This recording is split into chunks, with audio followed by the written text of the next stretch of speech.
Today 24 news सत्य परिस्थितीचा सविस्तर आढावा। पावसाळा सुरू होऊन 24 तास सुद्धा झाले नव्हते तोच ठाणे जिल्ह्यातील मुंब्रा बायपासवरून एक चिंताजनक चित्र समोर आलंय। मुंब्रा बायपासवरील रस्त्याच्या कडेला मोठ्या भेगा दिसल्यानंतर स्थानिक नागरिकांमध्ये भीती आणि घबराटीचं वातावरण निर्माण झालंय। मिळालेल्या माहितीनुसार लाल किल्ल्याजवळ मुंब्रा बायपासच्या रस्त्याच्या कडेला सुमारे 150 मीटर लांबीची एक मोठी भेग पडली असून त्यामुळे या भागात भूसंकलनाचा धोका वाढलाय। गेल्या 2 दिवसांपासून सुरू असलेल्या मुसळधार पावसामुळे ही परिस्थिती निर्माण झाली असून येत्या काही दिवसात मुसळधार पाऊस सुरू राहिल्यास इथे मोठा अपघात होण्याची भीती आहे।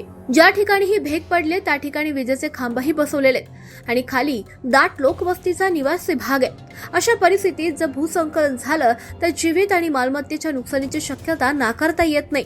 माहिती मिळताच प्रशासन आणि संबंधित विभागांचे अधिकारी घटनास्थळी पोहोचलेत आणि परिस्थितीचा आढावा घेतल्यानंतर त्यांनी खबरदारीचे आणि प्रतिबंधात्मक उपाय सुरू केलेत। मात्र स्थानिकांचं म्हणणं आहे की जर वेळेत प्रभावी आणि कायमस्वरूपी तोडगा काढला नाही तर येत्या काही दिवसात मुसळधार पावसात इथे गंभीर भूसंकलन होऊ शकतं।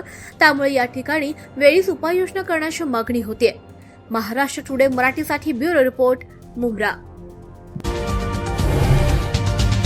आजच महाराष्ट्र टुडे 24 न्यूजला सबस्क्राईब करा आणि सत्य परिस्थितीचा सविस्तर आढावा पहा।